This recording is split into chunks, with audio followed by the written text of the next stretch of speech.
కలుగునుగాక.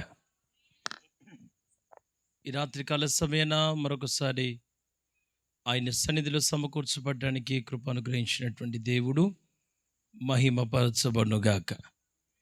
ఈ రాత్రి దేవుడే తన స్వరమును మనందరికీ వినిపింపచేయులాగున దేవుని సహాయము కోరిన మనందరినీ ప్రభువే కనికరించి మనందరితో సూటిగా తేటగా బహుస్పష్టంగా ప్రభు మనందరినీ దర్శించి మనతో మాట్లాడునుగాక.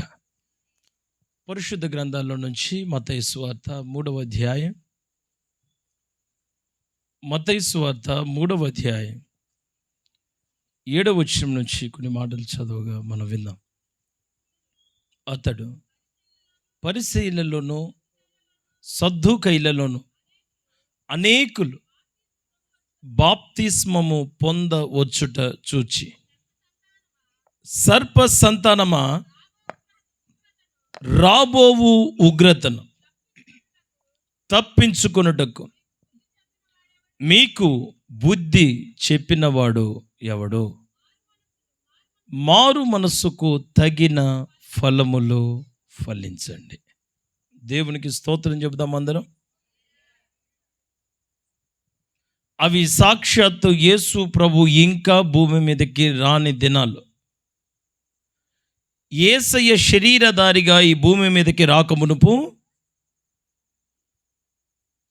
ఒక వ్యక్తి యేసు లాంటి జీవితాన్ని జీవించుచు ఆ కాలంలో ఉన్న ప్రజలందరూ కూడా ఆశ్చర్యపడు రీతిలో, ఆ రాబోయే మెస్సయ్య నువ్వేనా?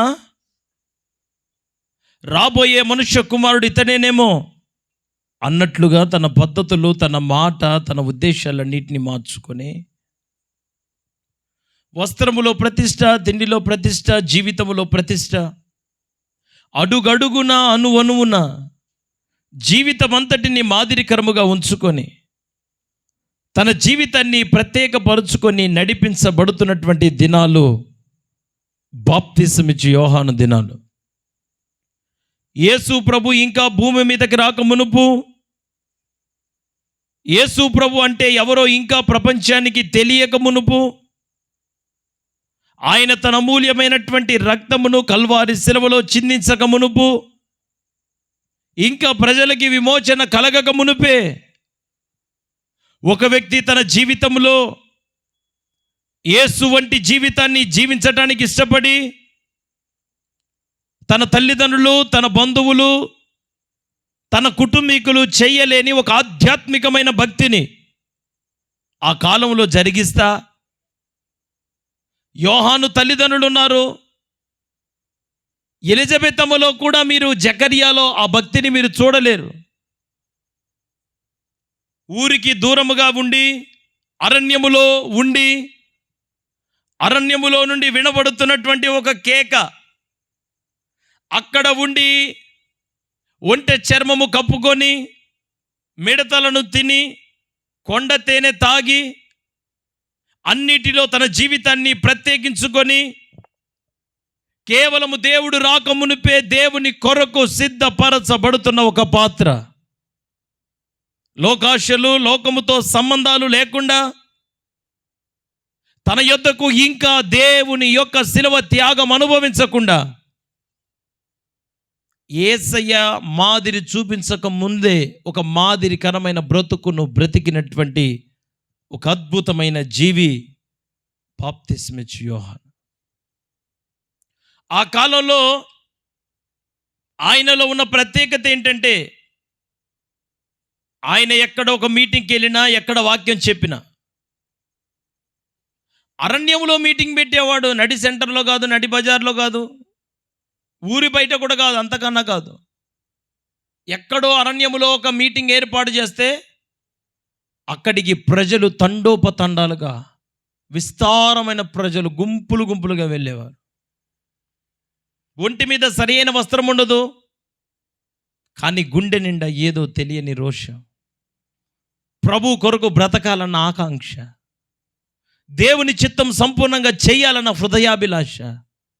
సహకరించేవారుండరు, ప్రోత్సహించేవారుండరు, పట్టించుకునేవారుండరు. నీ భక్తిలో ఎంత లోతుంది, నీ భక్తి ఎంత అమూల్యమైనది, నువ్వు చేసుకున్న తీర్మానాలు అంత అద్భుతమైనవి, ఎంత శ్రేష్టమైన భక్తి జీవితాన్ని జీవిస్తున్నావు బాబు అని ప్రోత్సహించే ప్రోత్సాహకరమైన వ్యక్తులు ఒక్కరు కూడా లేకపోగా, ఆ కడవరి దినాలు కాకుండా పోయినా ఆరంభ దినాలలో యేసయ్య మనుష్య కుమారుడు వస్తాడని ఎదురు చూస్తున్న ఆ దినాలలో ఆ రాబోయే మెస్సయ్యగా జీవించి, అసలు ఈయన మనిషి కాదు, ఈయన ఒక దేవుడు అన్న విధంగా తన భక్తి ప్రజలందరి హృదయాలలోకి చొచ్చుకొని పోయింది. ఆయన ఎక్కడ కూడికి ఏర్పాటు చేసిన ఆత్మావేశముతో, ఆత్మజ్ఞానముతో, భారముతో, ప్రయాసతో, దుఃఖముతో, హృదయం నిండా వేదనతో ప్రభు మార్గము సరళము చేయటానికి వచ్చానన్న ఆ దర్శనమును తన హృదయంలో పెట్టుకొని, దేవుడు తనను ఎందుకు నడిపించాడో, దేవుడు తనను ఎందుకని ముందుగానే పంపించాడో, తన పట్ల దేవుని కలిగిన ఉద్దేశం ఏంటో, ఎందుకని ముందుగానే నడిపించబడ్డాడో ఆ ఉద్దేశాలన్నీ చక్కగా గుర్తెరిగిన వాడై, అజ్ఞానమైనటువంటి వ్యక్తిగా ప్రవర్తించకుండా జ్ఞానయుక్తమైన రీతిలో ప్రవర్తిస్తూ, వాక్య అనంతరం జరుగుతున్నటువంటి ఒక అద్భుతమైన ప్రక్రియ ఏంటిదంటే, అనేకులు వచ్చి బాప్తిస్మములు తీసుకుంటారు. వాక్యం అయిపోయిన తర్వాత స్వస్థత ప్రార్థనలు జరగవు, వాక్యం అయిపోయిన తర్వాత ప్రేమ విందు ఉండదు, కానీ వాక్యం అయిపోయిన తర్వాత బాప్తిస్మాలు మారు మనసు పొంది దేవుని రాకడ కొరకు సిద్ధపరచబడుతుంటారు.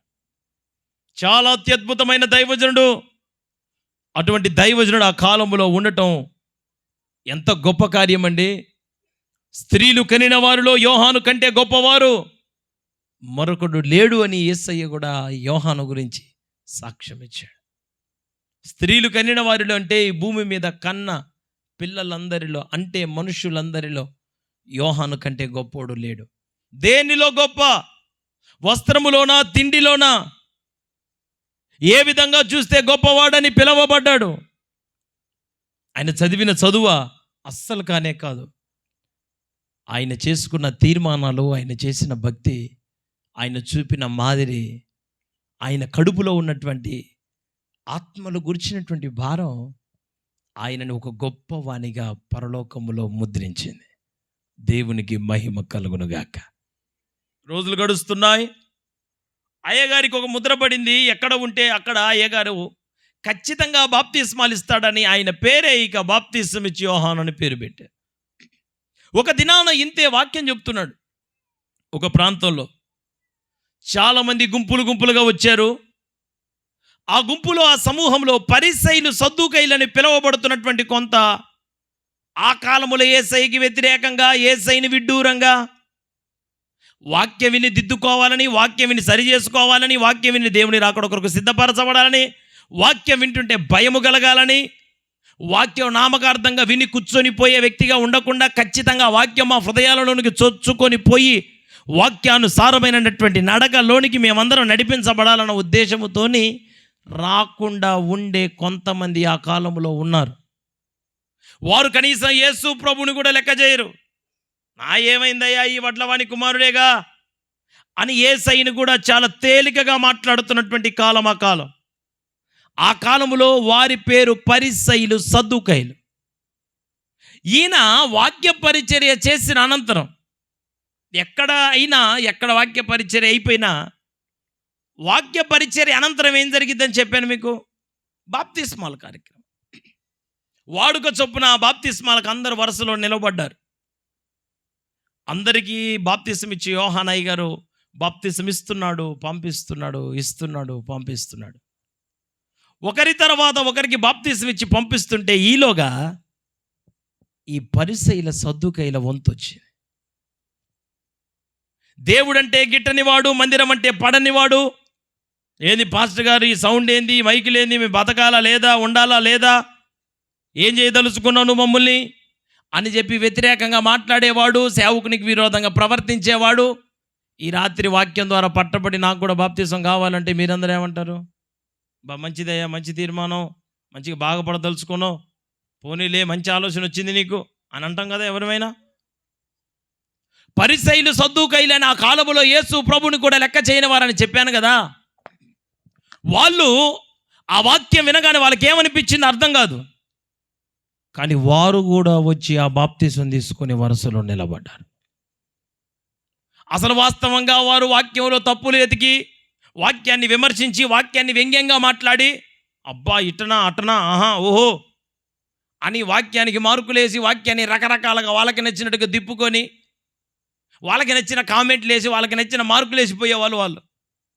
అట్లాంటిది వాళ్ళే బాప్తీసానికి నిలబడ్డారంటే ఇంకా అసలు ఎంత అద్భుతమైన ప్రసంగికుడు ఆలోచన చేయండి.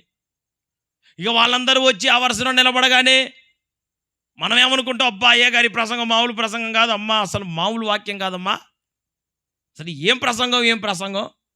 అట్లాంటి వాళ్ళు కూడా వచ్చి బాప్తీసం తీసుకోవడానికి వరుసలో నిలబడి దెబ్బకమ్మ అదురు పుట్టిందమ్మ తల్లి. భయబుట్టించిండు, మామూలు కాదు, అసలు మామూలు వర్తమానం కాదు, వర్తమానం అంటే అట్టుండాలా అని ప్రజలందరూ మాట్లాడుకుంటుంటే వాళ్ళు బాప్తీసం తీసుకునే ఆ క్రమంలో వారిని పట్టుకొని బాప్తీసం ఇచ్చి యోహాను అయ్య గారు మంచిదయ్యా, మంచి తీర్మానం తీసుకున్నారు, బాప్తీసం తీసుకోవడం మంచిదే, మీరు తీసుకున్న తీర్మానం బహుశ్రేష్టమైనది అని వారిని ప్రోత్సహించి లోకంలో నుండి ప్రత్యేకించబడటానికి ఆ తీర్మానానికి స్థిరముగా ఉండటానికి వాళ్ళకి పాప క్షమాపణ నిమిత్తం బాప్తీసం ఇవ్వాల్సింది పోయి వారిని పట్టుకొని ఒక భయంకరమైన మాట మాట్లాడాడు. ఏమన్నాడో తెలుసా?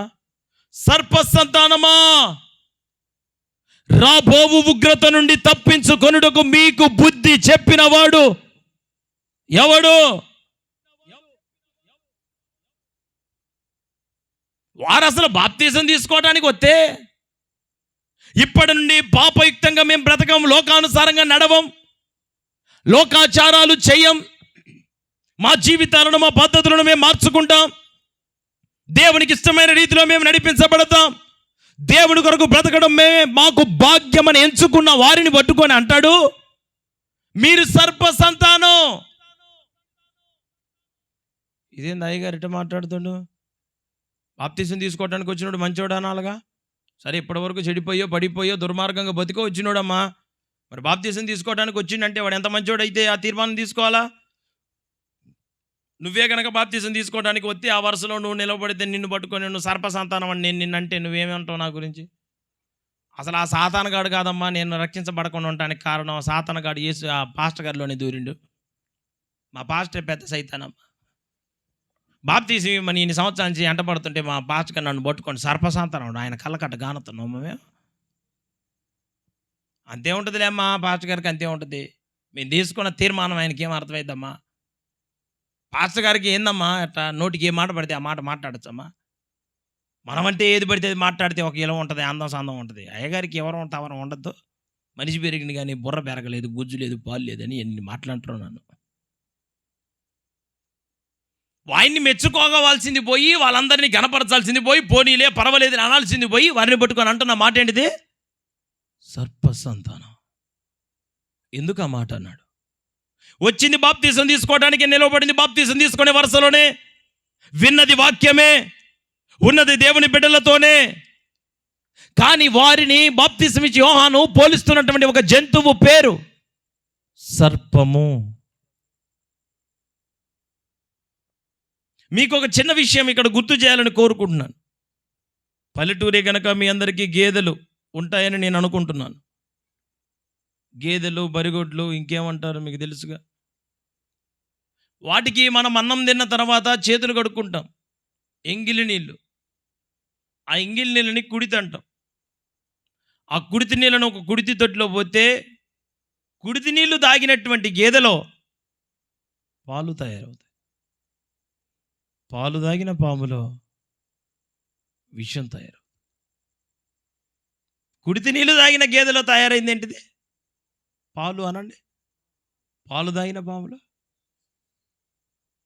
ఇప్పుడు వీళ్ళని పట్టుకొని అయ్యగారు ఏమంటాడు? మీరు బాప్తీసం తీసుకునే వరుసలో నిలవబడ్డారు, బాప్తీసం తీసుకోవడానికి వచ్చారు, మందిరానికి వస్తారు, వాక్యాలే వింటారు. పాల కంటెను జుంటి తేనె కంటెను అని పాటలు కూడా పాడతారు. వాక్యం పాలతో పోల్చబడిందని అందరికీ తెలుసు. శ్రేష్టమైన వాక్యమే వింటారు, కంచగలిగిన తోటలో నాటబడ్డామని చెప్పుకుంటారు, అద్భుతమైన ప్రసంగాలను వింటారు. వాక్యం ఒక వ్యక్తి హృదయంలోనికి వెళ్ళే కొలది, వాక్యం ఒకని మనసులోనికి వెళ్ళే కొలది అతని మనసు శుద్ధీకరించబడి కడగబడి దేవుని రాకడ కొరకు సిద్ధపరచబడినదిగా మార్చబడాల్సింది పోయి పాపము, దుర్మార్గత, అవిధేయత, దుష్టత్వము నుండి విడుదల కలగాల్సింది పోయి మానవులు ఏం తయారవుతుంది ఈ రోజున? ఒక సమరయ స్త్రీ, పాపాత్మురాలైన స్త్రీ యాకోబు బావి దగ్గర యేసు ప్రభుతో కొద్దిసేపే మాట్లాడింది. కానీ యేసయ్యతో మాట్లాడేటప్పుడు పాపిగా మాట్లాడింది. యేసయ్యతో పాపిగా మాట్లాడిన ఆమె తిరిగి వచ్చేటప్పుడు పాపిగా వచ్చిన ఆ మనిషి వెళ్ళేటప్పుడు యేసయ్యకు సాక్షిగా మార్చబడింది. ఆమెలో ఉన్న పాపం కొట్టివేయబడింది. ఆమెలో ఉన్న దుర్మార్గత బయటికి పారదోలబడింది. ఇక లోకం కొరకు బ్రతకాలని, పాపం చెయ్యాలన్న ఆలోచన ఆమె హృదయంలో కలగలేదు. ఒక ట్యాబ్లెట్ నువ్వు మింగితే జ్వరానికి, ట్యాబ్లెట్ నీ శరీరంలోనికి పోతే, ట్యాబ్లెట్ లోపలికి పోతే జ్వరం బయటికి రావాలి. ట్యాబ్లెట్ వేసుకున్నా జ్వరం పోవట్లేదంటే అది వేసుకున్నా ఒకటి, వేసుకోకపోయినా ఒకటి. వాక్యం విన్న తర్వాత ఎర్నెస్ట్ పాలు బుద్ధి మారాలా, ఎర్నెస్ట్ పాలు జ్ఞానం మారాలా, ఎర్నెస్ట్ పాలు నడక మారాలా. ఇంకా పెంట బుద్ధులు, పెంట ఆలోచనలు, పెంట వ్యవహారాలు చేసి వాక్యం అంతా వినకుండా లోకానుసారంగా బతుక్కుంటా, దేవుని భయం లేకుండా, పేరుకేమో దానియేలు, పేరుకి యోసేపు, పేరుకి మరియమ్మ, పేరుకు మార్తమ్మ. నిన్ను బట్టి దేవుడు మనకి అవమానం కాకపోతే వాక్యం వింటావు, చర్చి కొత్తావు. లోకం మీద, సీరియళ్ళ మీద, సినిమాల మీద నీకు జయం లేదు. లోకానికి వేరే బ్రతకాలన్న ఆలోచన లేదు. దేవుని కొరకు ప్రతిష్ఠించబడాలన్న జ్ఞానం లేదు. వాక్యం విన్నది ఎందుకు? ఇది ఒక మ్యూజిక్ అనుకున్నారా? కమ్మగా మ్యూజిక్ పాటలు కనుక మంచి పాటలు అమ్మా వినండి అమ్మా అనని పాటలు వినిపోతుంటారు చూడు, అట్లా వాక్యం వినిపోవటానికి వచ్చిండ్రా? వాక్యం వినిపోయేది కాదు, వాక్యం విని రూపాంతరపరచబడాల. వాక్యం వింటుంటే గుండెలో భయం కలగాల. వాక్యం వింటుంటే దేవుని వైపు తిప్పబడాలా. వాక్యం వింటుంటే లోకానికి, పాపానికి దూరం అయిపోవాలా. దేవుని రాజ్య సంబంధంగా మనందరం మార్చబడాలా. ఇప్పుడు వాక్యానికి గుండెలోకి ఎందుకు పోవట్లేదు? ఎన్ని ప్రసంగాలు విన్నావు, ఎన్ని వర్తమానాలు విన్నావు? ఒక కుడితి నీళ్లు తాగినటువంటి గేదెలో పాలు తయారవుతున్నాయా? శ్రేష్టమైన పాల లాంటి దేవుని మాటలు వింటున్న దేవుని బిడ్డల జీవితాల్లో శ్రేష్టమైన తీర్మానాలే తయారవుతున్నాయా? మీలో ఎంతమంది దానియేలు గురించి వాక్యం విన్నారు? దానియేలు ప్రార్థన పరుడని మీకు తెలుసా? నువ్వు ప్రార్థన చేస్తే నేను తీసుకొని పోయి సింహాల బోనులో వేస్తానంటే దానియేలు ఏమన్నాడు? నా జీవితంలో తిండి లేకుండా ఉండగలను, నిద్ర లేకుండా ఉండగలను, ఏది లేకపోయినా నేను బ్రతకగలను, ప్రార్థన లేకుండా ఒక్క నిమిషం కూడా నేను బ్రతకలేను. వేసుకోండి, ఎక్కడ కావాలంటే అక్కడ వేసుకోండి. నేను సింహాలకు భయపడను, నేను ఆరాధిస్తున్న దేవుడు యూదా గోత్రపు గోధుమ సింహం ఆయన. నేనెందుకు భయపడతా? ఈ రోజున నేను అందరికీ ఒక మాట చెప్పదలుచుకున్నాను. మీకే వాక్యం మీ హృదయాలలోనికి పోతుంటే దానియేలులో ఉన్న ఆ ప్రార్థనా జీవితం ఎంతమందిలోకి వచ్చింది? యోసేపులో ఉన్న పరిశుద్ధత ఎంతమందిలోకి వచ్చింది? దేవుని కొరకు బ్రతకాలన్న ప్రతిష్ట ఎంతమంది చేసుకోగలిగారు? లోకాన్ని తుచ్చముగా ఎంచి దేవుని సన్నిధిని భాగ్యముగా ఎంచుకొని ఎంతకాలం బతుకుతారని మీరు అనుకుంటున్నారు? ఈ భూమి మీద, ఈ ఊర్లో, మీ ఊర్లో ఒక 100 సంవత్సరాల కంటే ఎక్కువ బతుకుతున్న వాళ్ళు ఎవరైనా ఉన్నారా? 100 సంవత్సరాలు లోపే ఎవరి దారిన వాళ్ళు చదువుకొని పోవట్లేదా? మీరు చూడట్లేదా? వాళ్ళు ముందు పోతుండ్రు, ఒక అడుగు ముందు, ఒక అడుగు వెనక. మనం కూడా ఈ లోకాన్ని విడిచిపెట్టి పోయేవాళ్ళమేనా? పాపంతోనే చచ్చిపోతావా? భక్తిహీనతతోనే చచ్చిపోతావాక? దుర్మార్గతతోనే చచ్చిపోతావా? భక్తి లేని మనసుతోనే చచ్చిపోతావా? యేసయ్య నీ కోసం కల్వారి శిలువలో రక్తం గార్చింది, ప్రాణం పెట్టింది, తిరిగి లేచింది. నశించిన దానిని వెదకి రక్షించడానికి గదా ఆయన వచ్చింది. ఇంకా నువ్వు నాశనంలోకి ఎందుకు కూరుకొని పోతున్నావు? ఒక్కని అవిధేయత వలన అనేకులు పాపులైపోతున్నారు. ఒకని విధేయత వలన అనేకులు నీతిమంతులుగా మార్చబడుతున్నారు. ఈ రోజున మన అవిధేయతను బట్టి, మన దుర్మార్గతను బట్టి మన జీవితాలు ఏ విధంగా మార్చబడుతున్నాయి ఒకసారి ఆలోచన చేయండి. సాతానుగాడు నీ మీద గమ్యం మీద నీకు దృష్టి లేకుండా చేస్తున్నాడు. దేవుని రాజ్యాన్ని స్వతంత్రించుకునే మనసు లేకుండా చేస్తున్నాడు. వాక్యం వింటున్న వాక్యాన్ని హృదయంలో నీకు పోనీయకుండా చేస్తున్నాడు. కనీసం ఇంత రవ్వంత భయం కూడా లేకుండా బతికేటట్టు చేస్తున్నాడు. ఎన్ని ప్రసంగాలు విన్నా, ఎన్ని వర్తమానాలు విన్నా, ఎన్ని వారాలుగా దేవుని సన్నిధికి వస్తున్నా భయం లేకుండా, భక్తి లేకుండా బ్రతుకుతున్న వారు కోకొల్లలుగా ఉన్నారు భూమి మీద. మనుషులకు కాదు భయపడాల్సింది, అధికారులకు కాదు భయపడాల్సింది, నిన్ను నడిపిస్తున్న ఒక పాస్టర్ గారి ముందు కాదు నువ్వు భయాన్ని వ్యక్తపరచాల్సింది. నిన్ను సృష్టించిన దేవునికి భయపడగలిగిన మనసు వచ్చిన నాడు నువ్వు ఆయన రాజ్యాన్ని స్వతంత్రించుకునే బిడ్డగా నువ్వు మార్చబడతావు. ఈ రోజున దేవుని భయం ఉన్న మనుషులేరు, దేవునికి భయపడేవాళ్ళు లేరు. నేనెవరికి భయపడనండి, నేనెవరికి భయపడే మనిషిని కానండి అని పైపెచ్చు మళ్ళీ చెప్తున్నారు కదా. కంటికి కనపడని కరోనా గడగడలాడిచ్చింది దేశాలన్నిటినీ. ఒక చిన్న వైరస్, అర్థమవుతుందా మీ అందరికీ? కనపడని ఒక కరోనా ఎంతమందిని చంపేసింది, ఎంతమంది ఈ లోకాన్ని విడిచిపెట్టిపోయారు. మా ఊర్లోనైనా మీ ఊర్లోనైనా కనపడని ఒక కరోనానే చంపేస్తే దేవుడు శత్రువై నీకెదురుగా వచ్చి నిలబడితే నువ్వు బతకగలవా? నీ వల్ల అవుతుందా? ఎంతకాలం దేవునికి దూరంగా బతకాలనుకుంటున్నావు నువ్వు? ఎందుకని ఒక సర్పంగా నువ్వు మార్చబడ్డావు? పాల లాంటి వాక్యం వింటుంటే నీలో ఎందుకని అవిధేయత పోట్లేదు, భక్తిహీనత పోట్లేదు, దుర్మార్గత ఎందుకు పోట్లేదు, లౌకికమైన ఆశలు ఎందుకు పోట్లేదు? లోకాశలు కలిగిన వ్యక్తిగా ఎంతకి నువ్వు నీ నడకంతా ఇటువైపు, నీ చూపంతా మరలా సొదొమ వైపేనా? లోతు భార్య తన జీవితాన్ని మధ్యలోనే అర్ధాంతరంగా నాశనములో ముగించుకున్నట్లు మనలో ఎంతమంది లోకం వైపు చూపు కలిగినటువంటి వ్యక్తులుగా మార్చబడి ఇక్కడ భక్తి చేస్తున్నారు? ఆదివారం మందిరానికి రాకపోతే పాస్టర్ గారికి ఏమైనా ఇబ్బంది అయిద్దేమో, ఆదివారం గుడికి రాకపోతే ఇంకా రోగాలు ఎక్కువైతాయేమో, సమస్యలు ఎక్కువైతాయేమో, బాధలు ఎక్కువైతాయేమో, అప్పులు ఎక్కువైతాయేమో, తెప్పలు ఎక్కువైపోతాయేమో. ఈ బాధలన్నింటిలోంచి మేము బయటికి రావాలి, ఈ సమస్య నుంచి మేము బయటపడాలా. ఖచ్చితంగా ఆదివారం చర్చికి పోకపోతే ఏమైనా జరిగిద్దేమోనన్న భయంతో వచ్చేవాళ్ళు ఉన్నారు. కానీ నేను రేపు నిత్య నరకానికి ఆహుతి కావాల్సి వస్తుంది. భయంకరమైన నరకం అది నా కొరకు చేయబడింది కాదు, అది పడిపోయిన దూతల కోసం చేయబడింది. ఆ దూతలే తట్టుకోలేకపోతున్నాయి. నేనే పాటి వాడిని, నేనే పాటి దాన్ని. చిన్న జ్వరాన్ని తట్టుకోలేను, చిన్న తలనొప్పిని తట్టుకోలేను, చిన్న అనారోగ్యాన్ని తట్టుకోలేను. ఆ నరకం తట్టుకోవడం నా వల్ల కాదు అన్న ఆలోచన చాలా మందికి లేక దేవునికి భయపడాల్సింది పోయి, దేవుని సన్నిధికి భయముతో రావాల్సింది పోయి,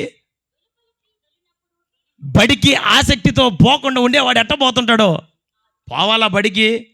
ఎందుకురా అసలు ఈ బళ్ళన్నీ? అసలు ఆ టీచర్లు ఎందుకు ఉన్నారో ఏమో. ఈ రోజున టీచర్కి జ్వరం వస్తే బాగుండు, బడికి సెలవెత్తరు అని బడి మీద ఆసక్తి, చదువు మీద ఆసక్తి లేనోడు ఎట్ట బడికి పోతుంటారో అట్ట గుడికి వస్తారు ఈ కాలంలో చాలామంది. నేను ఒక మాట మీ అందరికీ చెప్పదలుచుకున్నాను. మీరు అనుకున్నట్లుగా రోజులు లేవు.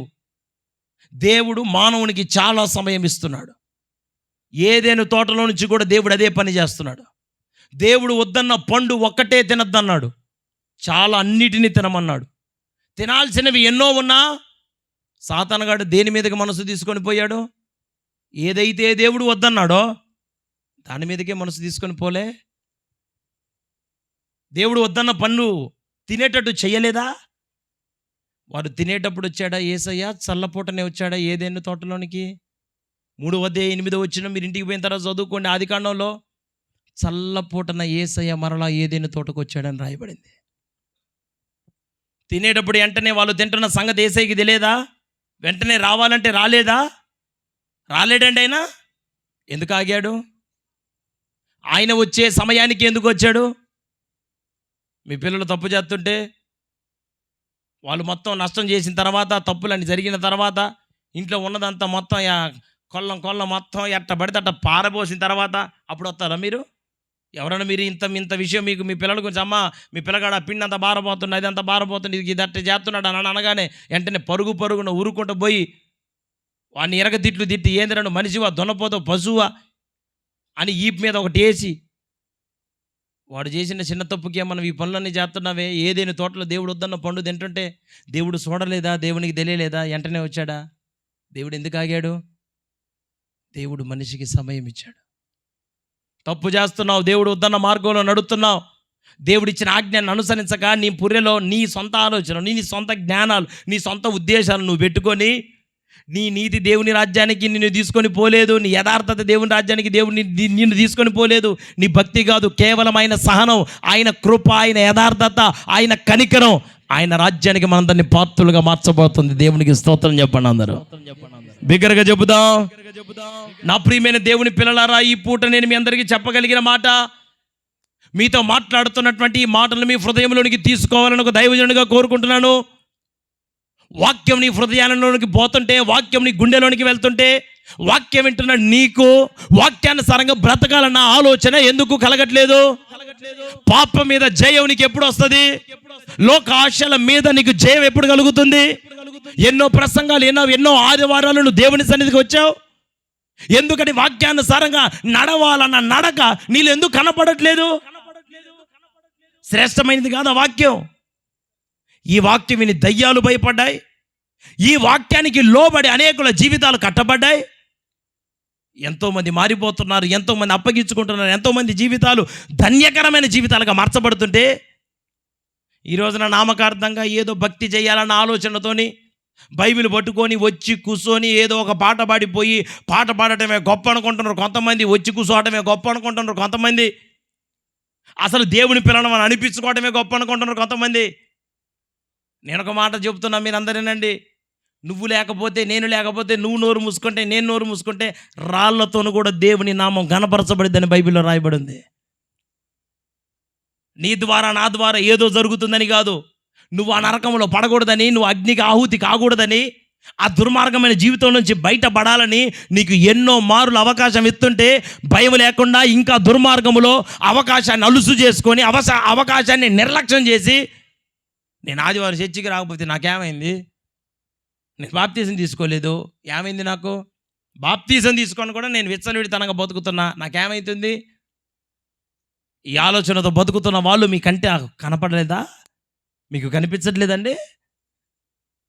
వాళ్ళు బాప్తీసం తీసుకోవడానికే వచ్చారు. వారిని పట్టుకొని మెచ్చుకోవాల్సింది పోయి, గణపరచాల్సింది పోయి వారిని పట్టుకొని అంటున్న మాట, మీరు సర్ప సంతానం, మీరు మంచి వాక్యం విన్న మీలో ఎందుకని చెడే తయారవుతుంది? ఆ చెడు ఎందుకు పోవట్లేదు మీలో? ఆ దుర్మార్గత ఎందుకు పోవట్లేదు మీరు? అంటే పైకి భక్తి గలవారై ఉండి దాని శక్తిని ఆశ్రయించరా? పైకే మీరు భక్తి కలిగిన దేవుని పిల్లల, పైకే మీ పేర్లు మార్చబడిన పేర్ల, బ్రతుకు మారలేదా? జీవితం మారలేదా? క్రియలు మారలేదా? ఆశలు మారలేదా? ఉద్దేశాలు మారలేదా? తీర్మానాలు మారలేదా? ఎంతకాలం ఈ విధమైన జీవితాన్ని జీవిద్దాం? నీకంటే వెనక రక్షించబడిన వాళ్ళు కూడా ఈరోజు ఆత్మీయులేని ముందు కూర్చున్నారు. నీకంటే వెనకాల బైబిల్ పట్టుకున్న వాళ్ళు ఈ రోజున దేవుని భయముతో నడిపించబడుతున్నారు. భూమి పుట్టినప్పుడు నేను బైబిల్ పట్టుకుంటానంటాను. ఎంతవరకు నీకు సుట్ట మీద జయం లేదు, తాగుడు మీద జయం లేదు, బూతుల మీద జయం లేదు. నోరు తెరితే బూతులే, నోరు తెరితే అబద్ధాలే. లోకంలో ఉన్న అన్యుల కంటే అధ్వానంగా బ్రతుకుతున్న దేవుని పిల్లలు అనేకులు ఉన్నారు. మిమ్ములను బట్టియే కదా అన్యజనుల మధ్యలో ఉన్న నా నామం దూషణ పాలవుతుంది. ఈ రోజున నా ప్రియమైన దేవుని పిల్లలారా, ఒక దైవజనుడిగా నేను మీ అందరికీ చెప్పదలుచుకున్న విషయం ఏంటిదంటే, మనసులో ఒక్క మాట మీరు పెట్టుకోండి. దేవుని భయముతో బతకదలుచుకున్నవాడు, మంచి దినములను చూడగోరినవాడు, చెడ్డ మాటలు పలకకుండా తన నాలుకను, మంచి రోజులు నువ్వు చూడాలనుకుంటే ఒకళ్ళతో పని లేకుండా నీ భక్తి నువ్వు చేసుకొని నీ ఆత్మీయ జీవితంలో నడిచి దేవునికి ఇష్టమైన బిడ్డగా ప్రవర్తించాల్సిన వ్యక్తి అయి ఉండి అన్ని తెలిసి ఏమి చెయ్యని వ్యక్తివి కదా నువ్వు. నీకు మందిరానికి ఎట్లా రావాలో తెలుసు, ఎప్పుడు రావాలో తెలుసు, వాక్యం విన్న తర్వాత ఎట్లా నడవాలో తెలుసు, బైబిల్ పట్టుకున్న తర్వాత నీ బతుకు ఎట్లా మారాలో తెలుసు. అన్నీ తెలిసి కూడా నీ బ్రతుకులో మార్పు లేకుండా, నీ నడకలో మార్పు లేకుండా, నీ జీవితంలో మార్పు లేకుండా నీకు నచ్చిన విధముగా ప్రవర్తించుచున్న నువ్వు రేపు పొందుకునేదేంటి? మీ పాస్టర్ నిన్ను ఏమనకపోవచ్చు, మీ ఇంటోళ్ళు ఏమనకపోవచ్చు, మీ ఊరోళ్ళు ఏమనకపోవచ్చు, మీ గ్రామ పెద్దలు ఏమనకపోవచ్చు. నువ్వు ఎట్టబడితేట ప్రవర్తిస్తే, ఎట్టబడితేట జీవితే ఈ రోజున నీ సమాధి మీద ప్రభువునందున్న మృతులు ధన్యులు, వారు మొదట తిరిగి లేస్తారు అని అట్లాంటి మాటలు ఒకవేళ నీ సమాధుల మీద రాసినా, ఆ సమాధి మీద ఆ పేరుని రాసినా, ప్రభువునందుండి మృతి పొందిన వాడు ధన్యుడు. కానీ ప్రభువుని పక్కన పెట్టి చచ్చిపోయినాడు ధన్యుడు ఎట్ట అవుతాడు? నువ్వు తాగి చచ్చిపోయి, దుర్మార్గతలో చచ్చిపోయి, దౌర్భాగ్యంగా చచ్చిపోయి, భక్తి లేకుండా చచ్చిపోయి, ప్రార్థన లేకుండా చచ్చిపోయి, పట్టుమని 10 నిమిషాలు ప్రార్థన చేయలేడు క్రైస్తవుడు ఎట్ట అయిందండి? ఏది మీ మోకాల్లో ఒకసారి చూపెట్టండి. ఎన్ని గంటలు మీరు మోకాలు ఎత్తున్నారు చూసుకోండి ఒకసారి. మీ మోకాలు ఒకళ్ళకి చూపెట్టాల్సిన పని లేదు. మోకాల జీవితం లేనోడికి పరలోకం వచ్చింది అనుకున్నారా? పరిశుద్ధంగా బ్రతకని వాడు దేవుని రాజ్యానికి పాత్రుడా? పరిశుద్ధత లేకుండా ఎవడు ప్రభువుని చూడలేడని బైబిల్లో రాయబడింది. కనీసం చూడలేడంట కదా. ఆ పరిశుద్ధతను గురించిన దర్శనం మీకుందా? ఆ పరిశుద్ధతను గురించిన ఆలోచన ఉందా? అందుకోసం అపవాదిగాడు కుటుంబాలలో విలయ తాండవం ఆడుతున్నాడు. భయంకరమైన గందరగోళాలకు గురి చేస్తున్నాడు. వండుకున్న తిండి తిననీయకుండా అప్పటికప్పుడే చిన్న చిన్న మాటలకి పెద్ద పెద్ద గొడవలు అవుతున్నాయి కుటుంబాలలో. శాంతి లేదు, సమాధానం లేదు, నెమ్మది లేదు. పేరుకి దేవుని పిల్లలే. కూరలో కారం వేసుకొని తిన్న వాళ్ళ ముఖాలు ప్రకాశిస్తున్నాయంట. షడ్రకు మెషకు అబద్ధినిగోల మొహాలు. రాజభోజనం తిన్నాడు, మొహం ఏడిసినట్టుంటే కూరలో కారం వేసుకొని తిన్నాడు, మొహం ప్రకాశించింది. తిండిని బట్టి కాదు నీ జీవితంలో మహిమను చూసేది ప్రజలు. నీ భక్తి నీలో నుంచి మహిమను వెల్లడి చేస్తుంది ఆయన నామల్ల. ఒక భక్తి కలిగిన వ్యక్తిగా బతికి నీ జీవితాన్ని ముగించుకుంటే ఎంత ధన్యకరమైన వ్యక్తివి నువ్వు. వెనక మాట మీ అందరికీ చెబుతా, ఉద్యోగం తెచ్చుకోండి, వ్యాపారాలు చేయండి, లక్షల కోట్లు సంపాదించండి, బిల్డింగుల మీద బిల్డింగులు కట్టండి, మిద్దెల మీద మిద్దెలు, మేడల మీద మేడలు, దేశాల్లో మీరు వ్యాపారాలు చేయండి, మీ పిల్లలు ఎంతో బాగా చదివించండి. కానీ నేను మీ అందరికీ చెప్పగలిగిన ఒక అత్యద్భుతమైన మాట, ఈ లోకంలోను దేనినైనా తప్పించుకోనగలవు, కానీ మరణాన్ని తప్పించుకోనగలిగిన వాడు ఈ లోకంలో ఎవడు? ఖచ్చితంగా సావు దగ్గరకు అందరు ఖచ్చితంగా సావు, ప్రతి ఒక్కరిని. వాడు డబ్బున్నోడా డబ్బు లేనోడా, వాడికి ఆస్తుందా లేదా, ఎవడైనా పర్వాలేదు, నీ ముగింపు మరణమే. నేనేమంటానంటే, చచ్చిపోయేలోగా ఏ విధంగా చచ్చిపోతున్నావు? నా పానం పోయేలోగా ఒక ఇల్లు ఉండాలనుకుంటున్నావు కదా నువ్వు. చచ్చిపోయేలోగా పెళ్లి చేయాలంట, చచ్చిపోయేలోగా పిల్లలు పుట్టాలంట. నేనేమంటానంటే, నీకు పిల్లలు ఉన్నా లేకపోయినా, పెళ్ళి అయినా కాకపోయినా, ఇల్లు ఉన్నా లేకపోయినా, ఈ లోకంలో నీకు ఏది ఉన్నా లేకపోయినా, ఒక దరిద్రుడిగా బతికాడని బైబిల్లో రాయబడింది. లాజరు గురించి, దరిద్రుడైన లాజరు. వాడికి తిండి లేదు, ఇల్లు లేదు, వాకి లేదు, బంధువులు లేరు, రక్త సంబంధికులు లేరు, పట్టించుకునే దిక్కు లేదు, తిన్నావా అని అడిగే పలుకుతోడు కూడా లేదు. వాడు చచ్చిపోతే అబ్రహాము రొమ్మున అనుకునే ఒక గొప్ప జీవితాన్ని దేవుడు ఆయనకి ఇచ్చాడు. ఇక్కడ ఐశ్వర్యవంతులుగా బతికి రేపు దరిద్రులుగా మార్చబడదారని కోరుకుంటున్నారా మీరు?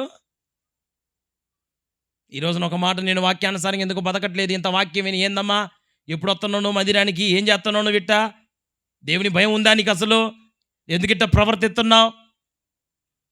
దేవునికి భయపడిన వాడి ప్రవర్తన ఎట్టు ఉండకూడదు కదా. ఒక్కవేళ పొరపాటుని దైవజనుడు మందలిస్తే, గద్దిస్తే, ఆ గద్దింపును స్వీకరించి సంఘంలో నిలవబడి సరి చేసుకొని అప్పగించుకొని దేవుని రాజ్యానికి సిద్ధపరచబడే వాళ్ళు ఉన్నారా?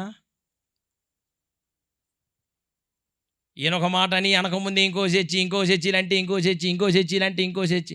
మీకు చెబుతున్న ఈడ 100 చర్చీలు ఉన్నాయేమో మీ ఊర్లో. పరలోకాలు 150 లేవు, పరలోకం ఒకటే ఉంది. పరలోకం ఒక్కటే ఉంది అందరికీ. నీ గొంతులో ప్రాణం ఉన్నంత వరకు నువ్వు రక్షించబడినటువంటి సంఘములో, నువ్వు రక్షించబడినటువంటి సేవకుని దగ్గర నిన్ను గద్దించి నిన్ను సరిచేసి నీ దగ్గర ఏమీ ఆశించకుండా నువ్వు కేవలం దేవుని రాజ్యానికి పాత్రుడానికి, ఆ పాత్రునిగా మార్చబడాలన్న ఉద్దేశంతో నిన్ను నీ మీద శ్రద్ధ కలిగి, నీ మీద ప్రేమ కలిగి, నిన్ను ఖచ్చితంగా రేపు ఆయన రాజ్యంలో చూడాలని కోరుకొని నీకోసం కష్టపడుతున్న దైవజనుని మాటకు లోబడిన నువ్వు తప్పక ఆయన రాజ్యంలో ఒక అద్భుతమైన వ్యక్తిగా నువ్వు మార్చబడతావు.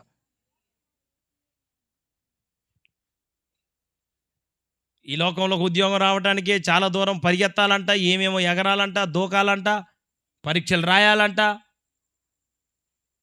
ఒక గవర్నమెంట్ ఉద్యోగం రావడానికే రాత్రి మగలు కష్టపడాలంట. దీనికోసం ఇంత తిప్పలు పడుతుంటే పరలోక రాజ్యం ఒక ఎంఆర్ఓ ఆఫీస్ అనుకున్నారా మీరు? ఎప్పుడు తలుపులు తీసి ఉంచాయి అనుకుంటారా ఏంది? ఓకని ఎప్పుడు కావాలంటే అప్పుడు పోవచ్చు అనుకుంటున్నారు కదా మీరు. ఏందమ్మా ఏం పేరు నీ పేరు అంటే మరియమ్మ గారు అని. అమ్మ మరియమ్మ రామ్మా అని మీ అయ్యగారు పిలుస్తాడట. నాన్న ఏ పేరు? యోసేపు గారు, యోసేపు కూర్చేయరా మేఘ నీకు కూర్చేసి, నువ్వు సొట్ట తాగుతావు, నువ్వు బీడీలు తాగుతావు, నువ్వు తాగుడులోంచి విడుదల పొందావు. ఏందయ్యా నువ్వు ఇట మాట్లాడుతున్నావు అంటే, బతుకు మారకపోతే బైబిల్ పట్టుకోకూడదు, సిగ్గు చేయటది. ఒక్క పూట, ఒక్క రోజు, ఒక నెల, సంవత్సరాల తరబడి వాక్యం వినుకుంటే భయం లేకుండా బతికితే, యవన కాలంలో నా జీవితాన్ని దేవునికి అప్పగించుకున్నా, ఇంజనీరింగ్ చదువుకున్నా, నాకు లోకం తెలుసు, నాకు లౌకికమైన కార్యాలని తెలుసు, సమస్తం సర్వం అప్పగించుకొని దేవుని కొరకు జీవించడానికి తీర్మానం చేసుకొని నా సంఘంలో ఉన్న నా బిడ్డలు వాక్యం వింటుంటే వివాహాలు లేకుండా వారి జీవితాలను దేవుని కొరకు ప్రతిష్ఠించుకుంటున్నారు. ఆడపిల్లలు, మగపిల్లలు కొంతమంది తీసుకొని వచ్చి చూడండి. వాక్యం వింటుంటే నీలో మార్పు కనపడాలా. మార్పు లేనప్పుడు నువ్వు బైబిల్ పట్టుకో, మాకు అనవసరం. ఎందుకు అంతేందుకు? నువ్వు ఉంటే చల్లగా ఉండు, లేకపోతే వెచ్చకుండు. అటు సీరియల్ చూడ, ఇటు ప్రార్థన చేయవు, పాపం చేయవు. దేనికి పనికిరావు నువ్వు. దేవుని భయముతో బతకు నువ్వు. నేను ఒకవేళ కొంప తీసి ఒకవేళ పుసుక్కుని నీ ఇంటికి వచ్చి ప్రార్థన చేస్తే, ఒరే పాస్టర్ గారు టీవీ ఆపరా రే, ఎందుకురా వీడితో వచ్చాం కూడా ఆపరా ఆపు. అలా వాక్యాలు లేనిపోయింది మన గురించి చెబుతారు. నా గురించి నువ్వు భయపడి దేవుడు నేను చూడలే. దేవునికి భయపడే వాళ్ళు లేరు కదా. ఒక మాట నువ్వు భయపడు, జాగ్రత్తగా బతుకు అని చెబుతుంటే నన్ను భయపెడతారు మీరు. పాస్టర్ గారు జాగ్రత్తగా ఉండకపోతే నీకు సందాయం. నువ్వు నీ సందా కోసం నేను తెచ్చి నేను సేవకున్నాను అనుకున్నావా? మీరేదో ఇస్తే మీ డబ్బులతో. ఈ లోకంలో ఒక దైవజనుని దేవుడు తప్పకుండా పోషించుకుంటాడు. ఉంటే తినటం, లేకపోతే పస్తులు ఉండటం, చెట్టు కింద ఉండటం తెలుసు. గుడిసెలో నుంచి మా సేవ మొదలైంది. ఈ రోజున నాకు కార్లు, ఈ రోజున మాచర్లలో 120 పొడుగు 60 వెడల్పు మందిరం, ఎకరున్నర స్థలం, సహవాస సేవకులు ఎక్కడ పడితే అక్కడ. ఇవన్నీ ఈ రోజున ఈ వైభవం, ఈ అంగరంగ వైభవాలను ఈ రోజున చూస్తుండ్రు. ఒకనాడు మా నాన్న విశాఖపట్నం స్టీల్ ప్లాంట్లో ఉద్యోగస్తుడు, గెజిటెడ్ ఆఫీసర్ అయ్యుండి దేవుడి సేవకని చెప్పి పిలిస్తే మాచర్లు వచ్చిండు. మాకు బంధువులు లేరు, రక్త సంబంధికులు లేరు, ఎవరు లేరు. ఒక్కడే ఊరి బయట గుడిసేసుకొని తిప్పలు పడి దేవుని మీద ఆధారపడి ప్రార్థన చేస్తే దయ్యాలు రోగాలు ఎల్లగొట్టబడి, మాకున్న సంఘాలన్నీ దయ్యాలే గట్టినాయి. ఆడదయ్యం పడితే ఆడ ప్రార్థన చేస్తే ఆడ సంఘం. నేను మీ అందరికీ చెప్పగలిగిన మాట ఏంటిదంటే, దేవుని మీద ఆధారపడిన సేవకుని దేవుడు సిగ్గుపరచడు. నేను మీ దగ్గర నుంచి మేమేదో మీ దగ్గర నుంచి మేము కోరుకునేది ఒకటే, మీరు బ్రతుకు మారి నూతన పరచబడితే దేవుడికి అదే గొప్ప సంతోషం. స్తోత్రం చెప్పు, గట్టిగా చెప్పండి, కొంచెం బిగ్గరగా చెబుదాం అందరం. ఈ పూట నేను మీ అందరిని ఒక్క మాట అడగదలుచుకున్నాను, ఒక్క మాట మిమ్మల్ని బ్రతిమిలాడుతున్నాను. మీకు దండం పెట్టమంటే పెడతాను, మీరు ఏది చేయమంటే చేద్దా. పర్లోకమ్మండి, పాపాన్ని విడిచిపెట్టండి. అక్కోళ్ళు, అన్నోళ్ళు, గ్రామ పెద్దలు, గ్రామస్తులారా, గ్రామ ప్రజలారా, దేవుని దెబ్బను మీరు తట్టుకోలేరు. దేవుని దెబ్బ చాలా ఘోరమైంది. మీ బలం అంతటిని ఉపయోగించి మీ పిల్లల్ని కొట్టండి, సచ్చి ఊరుకుంటారు. దేవుని దెబ్బ నువ్వు తట్టుకోగలవా? ఆయన చేతికి నువ్వేం మొలక పని కొత్తావు? అన్ని తెలిసిన సహిస్తున్నాడు, ఊర్చుకుంటున్నాడు, అవకాశాలు ఇస్తున్నాడు, బతకనిస్తున్నాడు. పో పో పో, సద్వినియోగం చేసుకో, ఇకనైనా మారు. తెలుసు కోమని ఎన్నో అవకాశాలు ఇస్తున్నా బ్రతుకును మార్చుకోకుండా, జీవితాలను మార్చుకోకుండా, ఉద్దేశాలను దిద్దుకోకుండా, పేరుకే దేవుని బిడ్డవంతే. నీలో దైవికమైన స్వభావం ఒక్కటి ఏ మూలన కూడా కనపడకుండా ప్రవర్తిస్తున్న నీ జీవితము రేపు దేవునికి అంగీకారముగా పొర్రపాటును కూడా ఉండనుగాక ఉండదు. ఈ కొంచెంలో నమ్మకంగా ఉన్నావు నువ్వే, రేపు ఆ రాజ్యంలో ఎట నమ్మకంగా బతుకుతావు నువ్వు? నోవహుని దేవుడు ఆ కాలంలో నడిపించి ఆ కాలంలో నిలబెట్టి దేవుడు నోవహుతో మాట్లాడుతున్నాడు. ఏమయ్యా నోవా, నరుల చెడుతనం భూమి మీద గొప్పదిరా బాబు, చెడు గొప్పదైపోయిందిరా.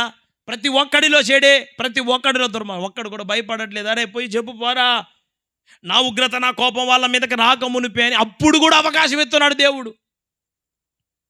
మారటానికి, ఓడలోనికి రావటానికి, రక్షించబడటానికి, పద్ధతులు మార్చుకోవటానికి, జీవితాన్ని అప్పగించుకోవటానికి ఎన్ని అవకాశాలు ఇచ్చినా దైవజనుడే పనిగట్టుకొని నోవహే ఇల్లు ఇల్లు, సందు సందు, గొంది గొంది, ప్రతి గడప తిరిగి, ప్రతి ఇంటి తలుపు తట్టి, అందరికి దండాలు దస్కాలు పెట్టి, అక్క నిన్ను చూస్తుంటే దేవునికి కోపం వస్తుందంట, నీ పాపం హెచ్చుగా ఉందంట, నీ పాపం నుంచి నువ్వు బయటికి రాకపోతే తమ్ముడు, నీ పద్ధతులు మార్చుకోకపోతే నువ్వు ఇబ్బందులు పడతావు. రేపు భయంకరమైన ప్రళయం రాబోతుంది. ఆ ఉగ్రత నుండి నువ్వు తప్పించబడాలి అంటే రక్షణ ఓడలోనికి రా. దేవుడు నన్ను చెప్పాడు, ఒక ఓడ కట్టమన్నాడు. ఆ ఓడలోనికి వచ్చి కూర్చున్న వాడే రక్షించబడతాడని దేవుడు నాకు సెలవిచ్చాడు. కష్టపడి ప్రయాసపడి కంకణం కట్టుకొని వాళ్ళు పనులకు బోకమునిపే ఉదయాన్నే పోయి వాళ్ళందరికీ అమ్మగాను నమ్మ, అయ్యగాను అయ్యని అందరికీ చెబుతుంటే నోవహుని పట్టుకొని అంటున్నారంట, పాస్టర్ గారు అయ్యా నోవా సాయంత్రం రాపో, ఆనికాలు రాపో, మేము పనికి పోవాలి పో, మాకు ఇంకా పని కాలేదు పో, నీకు పని పాటలేదులే, మాకు శాన పనులు నేను పోలే, నువ్వు పో, ఇప్పుడు ఉదయాన్నే పొద్దున్నే వచ్చినవేందా, పానికాలు రాపో. అక్క అట్ట కాదక్క, నిన్ను చూస్తుంటే కోపం వస్తుందంటక్క, నీ పద్ధతులు మార్చుకోబడి. నా పద్ధతులు మార్చుకోవాలా? దేవునికి కోపం వస్తుందా? నువ్వెవడు నాకు చెప్పడానికి? కోపం వస్తే కోపం వచ్చింది, నువ్వు బావా పో, కోపం అయితే వచ్చిందిలే, మేము పోతాంలే నరకానికి, నువ్వే పోలే పరలోకానికి, పోలేయా నువ్వు, పోలే ఆ పరలోకానికి నువ్వు పోలే, మాకు వద్దులేయో, నువ్వు పాస్టమ్మా నీ పిల్లలు మొత్తం ముగ్గురు నలుగురు పోదురు కానీ పోండి, మీరు పోండిలే, మాకు వద్దులే, మీరు పోండి, మీరేగా పరిస్థితులు ఊరు మొత్తం మీద పోదురు కానీ, మేమేగా బాపిష్టాల్లో అని ఎగతాళి చేస్తున్నారు నోవహుని.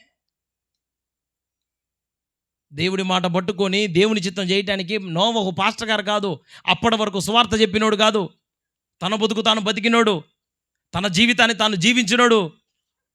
ఎప్పుడైతే దేవుడు ఆ మాట చెప్పాడో, చితిసారకపు మానుని ఎత్తుకొని కష్టపడి ప్రయాసపడి అడవికి పోయి, అంత పెద్ద పెద్ద మానులు ఆ కాలంలో మిషనరీ లేదు, మిషన్లు లేవు, ఒక గొడ్డలి తీసుకొని పెద్ద మొద్దుని ఉదయం కూసుంటే, ఉదయం గొడ్డలి పట్టుకుంటే నరకటం మొదలు పెడితే ఎన్ని గంటలు ఎన్ని రోజులు పట్టింది ఆలోచన చేయండి.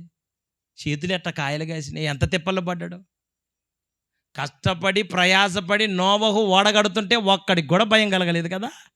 భయపడి ఓడలోకి రావాల్సింది పోయి, సహకరించాల్సింది పోయి, అందరు కలిసి ఒక చెయ్యాల్సింది పోయి, వామ్మో ఇంత కష్టపడుతున్నాడు, ఇంత మా కోసం భారం కలిగి ప్రయాసపడుతున్నాడు, ఈయన మాటలు మేము వినాలా, మేము నిత్య జీవానికి వారసులంగా మార్చబడాలా, నరకం నుండి తప్పించబడాలా, తప్పక ఈ మాటలకు మేము విధేయత చూపించాలా అని మాట్లాడాల్సింది పోయి, సేవకుని వ్యంగ్యంగా, సేవకుని ఎగతాళిగా, ఏమయ్యా నోవా వాన పడిద్దా, వానేనా మేము కొట్టుకొని పోతామా, నువ్వు అక్కడివి వాళ్ళలో ఉంటావు కదా, ఉండులే మేము పోతాం, మేము పోయే వాళ్ళమే అప్పటికైనాలే. సేవకుని కష్టం, సేవకుని బాధ, సేవకుని ప్రయాస, ఎందుకింత కష్టపడుతున్నాడు, ఎందుకింత ఖర్చు పెడుతున్నాడు. ఆ కాలంలోనే 3 అంతస్తుల ఓడ కట్టాడు. 3 అంతస్తులు ఇల్లు కట్టండి, ఎన్ని లక్షలు ఎన్ని కోట్లు అవుతుంది. ఆ కాలంలో 3 అంతస్తుల ఓడ అంటే ఆ కాలానికి చిన్న కట్టడా పెద్ద కట్టడా, ఎంత భారీ కట్టడది. అందరూ వస్తున్నారు, చూస్తున్నారు, పోతున్నారు. చెప్పండి ఆ మాట, వస్తారు, చెప్పండి, వస్తారు, చూస్తారు, పోతారు. ఇప్పుడు మనం చేసేది కూడా అది, వస్తాం, చూస్తాం, పోతాం అనండి. వస్తారు, చూస్తారు, అబ్బో అయ్యగారు, అబ్బో లైట్లు, అబ్బో టేజీ, బాక్సులు, అబ్బో వస్తావు, చూస్తావు, పోతావు. మళ్ళా నోవకు సలహాలు ఇస్తున్నారంట, నోవా ఎక్కువ మేకులు కొట్ట మాకు, చెక్క చీలిపోయితే. సలహాలు ఇచ్చి పెత్తనాలు చేసేవాడు ఉన్నాడు కానీ పద్ధతి కలిగి బతికేవాళ్ళు లేడుగా. ఓడలోకి వచ్చి కూర్చొని నోవో చెప్పింది తినేవాడు ఉన్నాడా. నోవోకే సలహాలు చెబుతున్నారు, నోవోకే సూచనలు చెబుతున్నారు, నోవోకే పద్ధతులు నేర్పిస్తున్నారు. దేవుని సేవకుడు దేవుని ఉద్దేశాలు కలిగి నోవో చెబుతున్నాడు, అమ్మా దేవుడు నన్ను దర్శించిండమ్మా, దేవుడు నాతో మాట్లాడిండమ్మా, మీరందరూ రేపు ఆ ప్రళయంలో కొట్టుకొని పోతారంట, ఆ ప్రళయంలో మీరు విడుదల పొందాలంట, దేవుడు నాతో మాట్లాడినట్టే ఆ దర్శనానికి ఏకీభవించిన వాళ్ళు ఉన్నారు ఆ కాలంలో. ఈ రోజున దైవజనుని దర్శనాన్ని ఏకీభవించే దేవుని పిల్లలు ఎంతమంది ఉన్నారండి. సేవకుని దర్శనం ఎంతమందికి అర్థమైంది, సేవకుని భారం ఎంతమందికి అర్థమైంది. దర్శనం అర్థం కాకపోగా ఎగతాళి చేసుకుంటా, వాళ్ళకి నచ్చినట్టుగా వాళ్ళు మాట్లాడుకుంటా, ఒక్కళ్ళు కూడా మాటను లెక్క చెయ్యకుండా ప్రవర్తిస్తుంటే, ఎవరిచ్చినా ఇయ్యకపోయినా, ఎవరు వచ్చినా రాకపోయినా, ఎవరు సహకరించకపోగా ఇన్ని మాటలు మాట్లాడుతున్నా, ఇంత ఎగతాళి చేస్తున్నా, నోవహు వాగ్దానము చేసిన దేవుని వైపే చూస్తున్నాడు. పిలిచిన నువ్వు నమ్మదగిన వాడివి, ఇదిగో ఇన్ని మాటలు వీళ్ళు మాట్లాడుతున్నా, ఇట్ట ప్రవర్తిస్తున్నా, వీళ్ళకి నువ్వు చెప్పమన్నావు, నా ధర్మంగా చెప్పినా వాళ్ళు వినరా నీ ఇష్టం. చెప్పుతుంటే వాళ్ళకొక్కళ్ళకు కూడా చెవికి ఎక్కట్లేదు, నా మాట వినిపించుకోవట్లేదు, నన్ను ఎగతాళిగా, నన్ను పిచ్చోనిగా చూస్తున్నారు, ఏం చేయమంటావు. ప్రతిరోజు నోవహు దేవునితోనే మాట్లాడాడు. 120 సంవత్సరాలకు పైగా నోవహు ప్రకటించాడు. నేను ఒక మంచి మాట చెబుతాను, అందరూ వినండి. అన్ని సంవత్సరాలు కూడా ఓడలో ఉండి కాపాడబడిన ఆయనతో పాటు ఉన్న 7 ఉన్నారు చూసారా, ఆయన భార్య, ఆయన 3 కొడుకులు, 3 కోడళ్ళు. అందరూ తొందరపడినట్లుగా వీళ్ళు తొందరపడకుండా, అందరూ ప్రవర్తించినట్టు వీళ్ళతో ప్రవర్తించకుండా, అందరూ మాట్లాడినట్టు వీళ్ళు మాట్లాడకుండా, దైవజనుని దర్శనానికి ఏకీభవించి ఓపికతో ఆ ఓడకి సహకరించకుండా వారు ఆ ఓడలోనికి చేర్చబడే ఆ ప్రళయం నుండి తప్పించబడిన బిడ్డలుగా మార్చబడి అరారాతు కొండ మీదకి చేర్చబడిన బిడ్డలుగా మార్చబడ్డారు. నేను ఈ రాత్రి ఒక మాట మీ అందరికీ చెప్పదలుచుకున్నాను. అందరికీ చెప్పారు, అందరికీ వినబడింది, ప్రతి ఒక్కరికి సువార్త అందింది. వీధి వీధిన తిరిగాడు, అందరికీ చెప్పాడు. ఎంతమంది వచ్చారు? అందరూ విన్నారు. ఎంతమంది వచ్చారు ఓడలోనికి? నోవహు కుటుంబం గాక మిగతా ఇంకెవరన్నా వచ్చారా? అరే, ఇంత ఎందుకు ఖర్చు పెడుతున్నాడు? ఎందుకు ఇంత ఖర్చు పెట్టి ఇంత కష్టపడుతున్నాడు? ఎందుకు ఇంత ప్రయాసపడుతున్నాడు? దీని వెనకాల ఆంతర్యం ఏంది? డబ్బులు ఎక్కువైనాయి ఆయనకి. ఇంత కష్టపడి ఎందుకు ఈ పనిని పూనుకున్నాడు అన్న ఆలోచన ఆ కాలంలో, నోవా కాలంలో ఉన్న ప్రజలకు ఉందండి. సరే, ఆ కాలంలో ఉన్న ప్రజలకు లేదు, ఈ కాలంలో ఉన్న ప్రజలకు ఉందా? డబ్బులు ఎక్కువై మీటింగ్ పెట్టారా? డబ్బులు ఎక్కువై నాలంటోని పిలిపించిండ్రా? డబ్బులు ఎక్కువై ఈ కూడికని ఏర్పాటు చేశారా? ఈ కూడిక అయిపోయిన తర్వాత మళ్ళీ వాళ్ళు ఇన్ని ఖర్చులు తగ్గించుకోవాలా? ఎంత తిప్పలు అనుభవించాలా? ఎంత బాధను అనుభవించాలా? ఎంత ఇబ్బందులు అనుభవించాలా? మీకు తెలియనివేం కావుగా. అయినా అన్నిటికీ తెగించి అందరూ వచ్చి అంటున్నారు, ఏమయ్యా నోవా, ఇంత అవసరమయ్యా? 3 అంతస్తులు కట్టమన్నాడా దేవుడు? 3 అంతస్తులు అవసరం అసలు? అయ్యా అవసరం అంటవా? మామూలుగా చిన్న ఓడైతే సరిపోదా? 3 అంతస్తులు ఎందుకయ్యా? ఎవరు వద్దన్నా, ఎవరు కాదన్నా, ఎవరు వచ్చినా, ఎవరు రాకపోయినా, ఎవరు అంగీకరించినా, ఎవరు అంగీకరించకపోయినా, దేవుని మాటను మనసులో పెట్టుకొని ప్రజలు బాగుపడాలన్న ఒకే ఒక ఉద్దేశంతో కంకణం కట్టుకొని ఓడగట్టాడు. దేవుడు ఒక దినాన పిలిచాడు, నోవా. ప్రభువా చెప్పు నాయనా. అందరికీ చెప్పావా? చెప్పిందయ్యా. ఎంతమంది వచ్చారు? ఎవరు రాలేదయ్యా. ఎవరు రాలేదా? రాలేదయ్యా. సరేలే, నువ్వేం బాధపడ మాకులే, కానీ ఇదిగో జంతువుల్ని జతలు జతలు రమ్మని చెప్పు. జంతువుల్ని పిలవయ్యా. కుక్కలు, నక్కలు, పిల్లులు, ఎలకలు, బల్లులు, పందులు, ఎగిరేయి, పాకేయి, నడిచేయి, ఈదేయి, అన్నిటిని పిలువయ్యా. పిలిస్తే పంది పంది పంది కుటుంబంతో వస్తుంది, భార్య భర్త ఇద్దరు. కుక్కలు, బల్లులు, పిల్లులు అన్నీ ఆ కుక్కలు, పందులు అన్నీ ఓడలోనికి పోతుంటే జనాలు అందరూ అంటున్నాడు, నోవా ఏంది పందుల కోసమేనా ఓడ కట్టింది? ఈ కుక్కల కోసమేనా? వీళ్ళ కోసమేనాయా? ఊరి నాయన పందులు కూడా చచ్చిపోతున్నాయి, కుక్కలు కూడా చచ్చిపోతున్నాయి. కొంచెం లోపలికి వచ్చి ఒక మాట చెబుతా చూడండి, పందులలాగా పాపంలో బురదలో దొర్లినోడు కూడా చచ్చిపోతుంటే, వామ్మో వాడు చచ్చిపోతుండే, వాడు మారు మనసు పొందింది, ఏమో మారు మనసు పొందింది, ఏమో కూడా ఈ రోజున దేవుని పాదాలు పట్టుకుంది, ఏమో కూడా ఈ రోజున పరిశుద్ధాత్మతో నింపబడింది, ఏమో కూడా ఆత్మానుసారమైన వ్యక్తిగా తీర్చబడింది.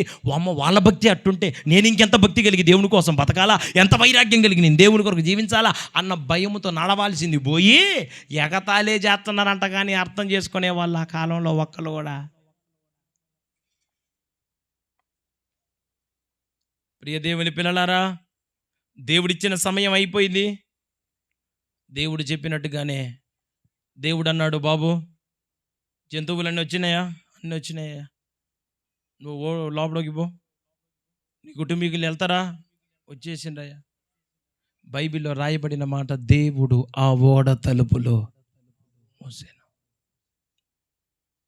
బైబిల్లో ఒక మంచి మాట ఉంది, యెహోవా మీకు దొరుకు కాలమందే ఆయనను వెతకండి, ఆయన సమీపముగా ఉండగానే ఆయనను మీరు చేరుకోండి. ఇచ్చిన సమయాన్ని సద్వినియోగం చేసుకొని దేవుని కొరకు జీవించాలన్న ఆలోచనతో నింపబడి దేవుని కొరకు బ్రతికే బిడ్డలుగా మార్చబడాలన్న ఆలోచన దేవుని పిల్లలకు ఉండాలా? ఉన్న అవకాశాన్ని సద్వినియోగం చేసుకోకపోగా తమకు నచ్చినట్టుగా ప్రవర్తించి రోజులు మాయేలే, దర్జాగా బతుకుతాములే, దేవుడు లేడు, దయ్యం లేదు, పాస్టర్ గారు లేడు, వాక్యం లేదు, పాలు లేదు, ప్రళయం లేదు, ఏమి లేదు, వాళ్ళంతే చెబుతారులే. చెప్పిన ప్రతిదానికి భయపడితే అంతే ఉంటుంది. మనకేం భయం? ప్రళయం వచ్చి ఈత కొట్టలేమైంది? ఈత నేర్చుకో, పాపం మానమాకు, ఈత నేర్చుకో.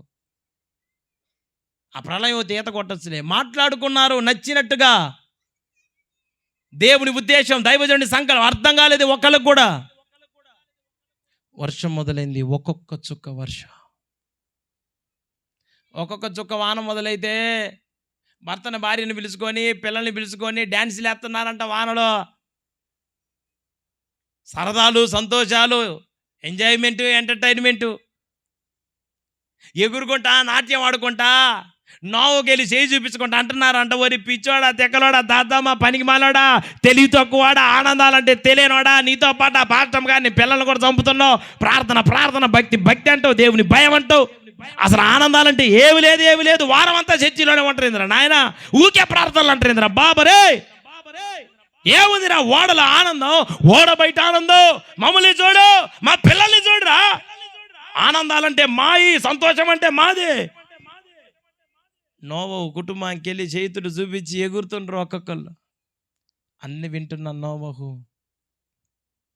మౌనంగా ఓడలో కూర్చున్నాడు.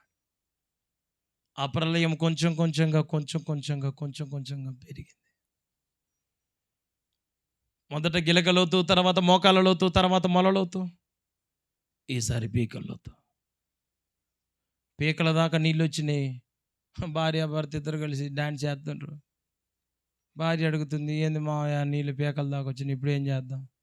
చర్చికి పోవద్దంటే ఆదివారం నాడు చర్చికి పోతే కాళ్ళు ఇరుగుతాయి. నువ్వు తెచ్చిన కూర ఉండి పెంటకుండా పోతే వాడు పాస్టర్ గారు నీకేమి నేర్పిస్తుండే, వాడిని చంపాలి అసలు భూమి మీద, వాడు పోతే పేడా పోయింది అసలు. భార్య మాట వినాలి. భార్య చెప్పింది, భార్య ఖచ్చితంగా భర్త మాట వినాలని కదా చెప్పాల్సిందే. పాస్టర్ గారు ఏ వాక్యాలు చెప్పిండాడు? అన్నిటిని ఆడబడేసి చర్చికి పోతావు, నీకు మీ పాస్టర్కి ఎదురకుంటుంది అనుకుంటున్నావేమో అని అన్నావు కదా మావయ్య. నీళ్ళు పీకల దాకా వచ్చినాయి, ఇప్పుడు మరి ఏం చేసావాలి చెప్పాయి అంటే ఆయన అంటుండు, పిచ్చిదాన తెక్కలదానా, మనకి మిద్దె ఉందే, మిద్దె మన్ని కాపాడిద్ది, పావే మిద్దె మీదకు పోదాం పావే. ఈడెగిరింది చాలకి, ఇప్పుడు మిద్దె మీదకి ఎగురుదామని చెప్పి పోతారు. వాళ్ళు ఎక్కేసరికి మిద్దె మీదకి నీళ్ళు ఎక్కినాయి.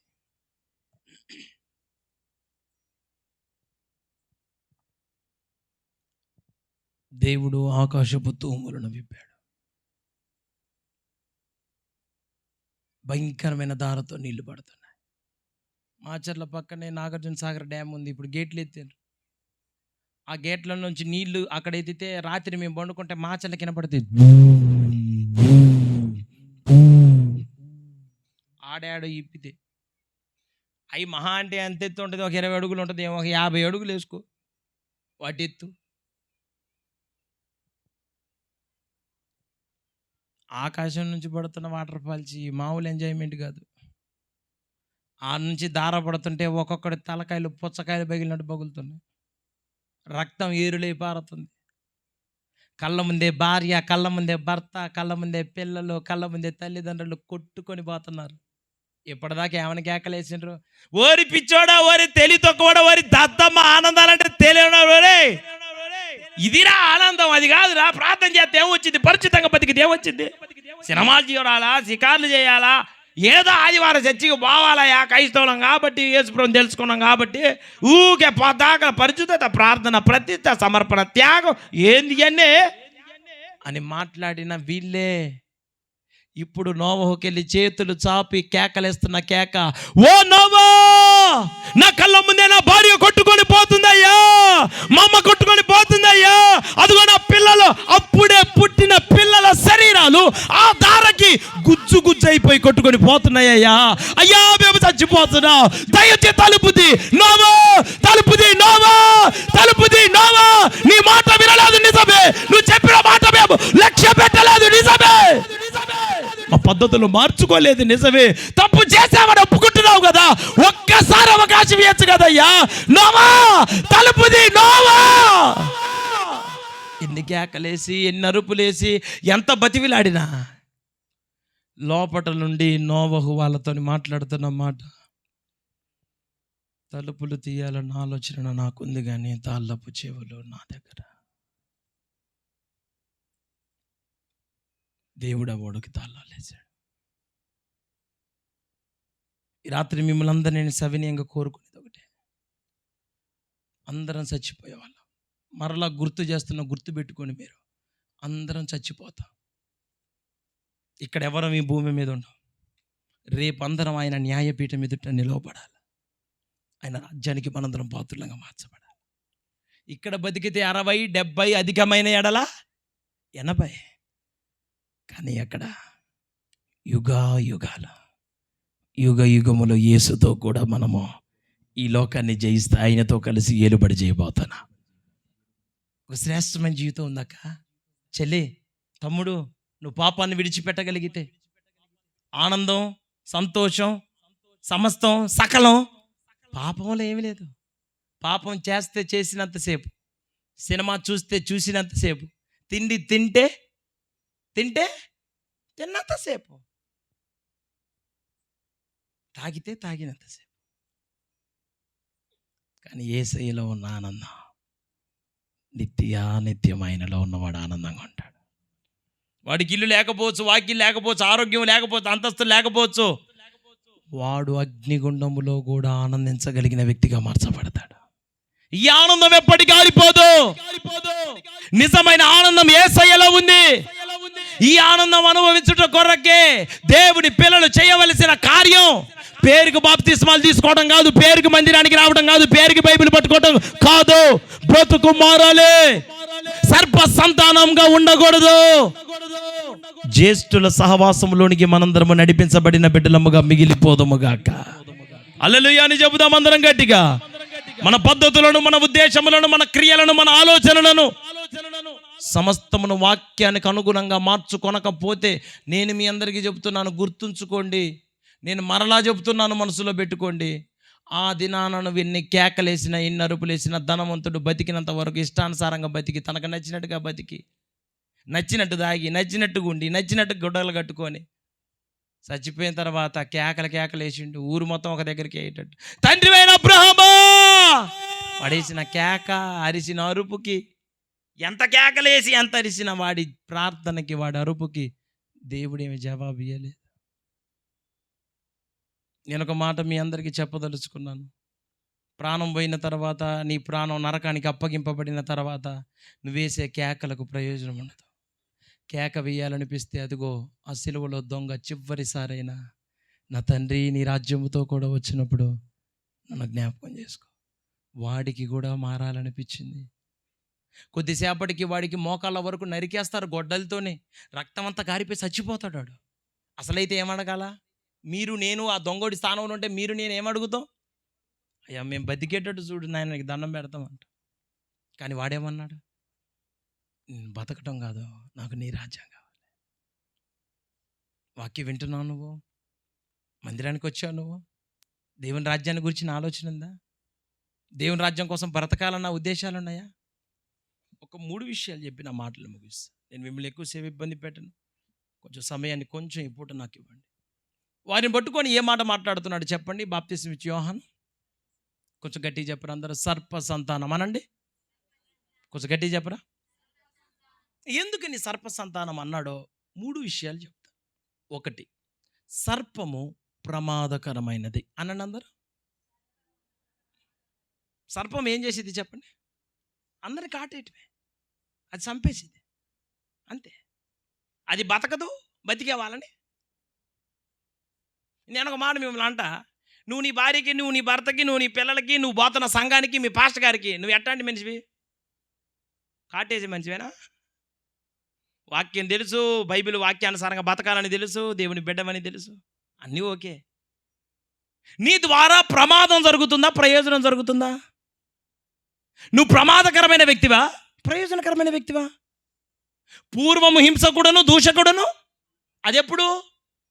పూర్వం.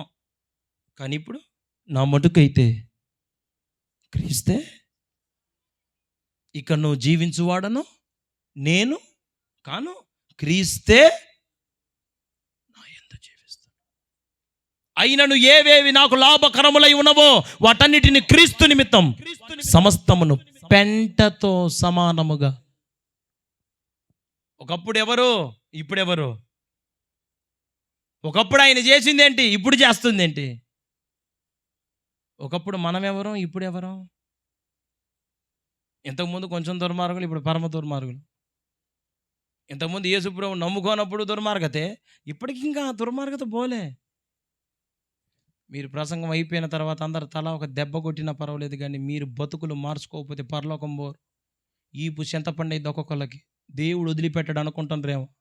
మీ ఆటలు మీ ఇంట్లో సాగుతాయి, నీ చర్చిలో సాగుతాయి. పరలోకం ముందు ఒక్కడు కూడా ఏం పెద్ద, నువ్వేమి అంత ఇది కాదు, నేనేమి ఇది కాదు. భయం కలిగి బతకాల. దేవునికి భయపడకపోతే నీ బతుకు ఏడ బతుకు. నీ నాసికారంధ్రంలో ఉన్న జీవవాయువుని ఒక్కసారి అట్ట ఆపిపడేస్తే సచ్చూరుకుంటాం. దేవుని చేతిలో ఉంది సమస్తం. మీకు తెలియదా? దేవునికి భయపడాలని తెలియదా? కళ్ళు నెత్తికెక్కిన తరం ఒకటి కలదని బైబిల్లో ఉంది. అది నిజం కాదా? దేవుని ధ్యాస లేకుండా, దేవుని ఊసు లేకుండా, ప్రార్థనకు అవకాశం లేకుండా ప్రార్థన గృహాలు ఉంటున్నాయండి ఈ కాలంలో. ప్రార్థన చేసే బిడ్డలు కనపడుతున్నారండి? ఏమైనా ఉంటుందా అట్లాంటి ఆలోచన? మీరు ఏ విధంగా అయినా అనుకోండి, ఈ రాత్రి మాత్రం నన్ను దేవుడు ఒక మాట చెప్పమని నాకు గదిలో దేవుడు ఒక మాట చెప్పాడు. ఆ మాటని ఈ పూట మీకు చెప్పదలుచుకొని నేను పోవాలని కోరుకున్నాను. రేపు మళ్ళీ నేను తాడేపల్లిగూడెంలో ఉండాలి. నాకు చాలా దూర ప్రయాణం ఉంది. నాకు నిద్ర లేకపోయినా పర్వాలేదు, నేను ఎంత దూరమైన ప్రయాణాలు చేస్తా. వచ్చే నెల అంతా బహ్రెయిన్ దేశం, కువైట్ దేశాల, అరబ్ దేశాలలో ఉంటా. దేవుని వాక్యం చెప్పడానికి పోతున్నా. నేను ఎంత దూరమైన వెళ్తా. కానీ నాకు మాత్రం ఒక్కటే ఈ పూట మీ ఊర్లోంచి నేను కోరుకుంటుంది, మిమ్మల్ని అందరినీ నేను బ్రతిమలాడుతుంది. మీరు నన్ను ఏ విధంగా అయినా భావించండి, మీరు నన్ను ఎట్లా ప్రవర్తించినా, నన్ను ఏం చేసినా పర్వాలేదు, కానీ మీరు మాత్రం ఎట్లా బతికితే మాత్రం అస్సలు కుదరదు. దేవుడు మీ గురించి చాలా దుఃఖపడుతున్నాడు, మీ గురించి చాలా మదన పడుతున్నాడు. మీ పిల్లలతో మీరు అంటారు, అరే నన్ను ఏడిపిస్తున్నావు, నువ్వు బాగుపడవరా అంట. నీ పిల్లలు నిన్ను ఏడిపిస్తేనే బాగుపడకపోతే నువ్వు దేవుణ్ణి ఏడిపించి ఏం బాగుపడతావు నాకు చెప్పు? బాప్తీసం తీసుకొని ఒక దైవికమైన క్రమం లేకుండా నువ్వు బతికితే నిన్ను బట్టి దేవుడు సంతోషపడుతున్నాడు అనుకున్నావా? ఎంతకాలం ఈ ప్రమాదకరమైన జీవితం? నీ మాట ప్రమాదమే. మందిరానికి ఎప్పుడు పోవాలో తెలియదా? బస్ స్టాండ్కి టైంకి పోతున్నావుగా, రైల్వే స్టేషన్కి టైంకి పోతున్నావుగా. ఒక విమానం ఎక్కాలంటే, ఎయిర్పోర్ట్కి పోవాలంటే 3 గంటల ముందు పోయి కూర్చోవాలి ఎయిర్పోర్ట్లో విమానం ఎక్కటానికి. తెలుసా మీ అందరికీ? మందిరానికి ఎప్పుడు వస్తానండి? మీరు ఎప్పుడు పోతారో మీ మందిరాలకి? 7 గంటల కంటే 7 గంటలకు పోయే వాళ్ళు ఉన్నారా? 8 గంటల కంటే 8 గంటలకు పోయే వాళ్ళు ఉన్నారా? టయానికి పోయి దేవుని సన్నిధిలో ఆరాధన చేసే వాళ్ళు ఉన్నారండి? ఏందమ్మా ఇప్పుడు వచ్చినామండి? అసలు రావటం ఎక్కువ అయితే ఏంది ఆయగారు మాట? అయ్యో, ఏ ఆయగారికి ఏమొచ్చింది? అయ్యో, నాకు ఈ చిత్రం అనిపించింది. మమ్మల్ని అడుగుతుంది ఆయగారు కొత్తగా. అదేనా కరెక్ట్ అడుగుతున్నా? అసలు వచ్చిన అది సంతోషపడు పిచ్చాడా? ఇంకే అదే గ్రేట్ అనుకోవాలి. కానీ మళ్ళీ అడుగుతున్నామా? అబ్బో అయ్యగారు ఏందమ్మా ఇప్పుడు వచ్చిన, అబ్బో చూడమ్మా. అంటే బస్ స్టాండ్ కంటే రైల్వే స్టేషన్ కంటే చర్చినికి అంత అధ్వానంగా ఉంది కదక్క. నీకు భయం చెప్పేవాడు అదే చెబుతున్నాడు బాప్తిస్మిచ్చు యోహాను. ఆయన అంటున్న మాట, మారు మనస్సుకు తగిన ఫలాలు ఫలించని అంటానికి, సర్ప సంతానమా రాబోవు ఉగ్రతను తప్పించుకున్నటకు మీకు బుద్ధి చెప్పినోడు ఎవడు? చెప్పిండా అసలు ఎవడన్నా మీకు బుద్ధి? చెప్తే నువ్వు వినవా? చెప్పేవాడు ఉన్నాడా? ఒక ఆమె ఉంటుంది, నన్ను ఆయగారు ఇప్పుడు నేను పనికి పోతే 10 రూపాయలు వస్తాయి, 10 రూపాయలు వస్తావు, ₹1 నీకు ఇస్తా, నువ్వు బతుకుతావు నేను బతుకుతా. పనికి పోయేదనుకో నీకు రావు నాకు రావు, అది నువ్వు ఆలోచన చేసుకొని ఇంకా నాకు చెప్పు అంటుంది. అంటే రేపటి రోజు నేను రేపు నరకానికి పోయింది అనుకో, ఏందమ్మా నరకానికి వచ్చినావు అంటే, పాస్టర్ గారి పనికి పోమన్నాడు నన్నే చెప్పిద్దాడు. అంతేగా?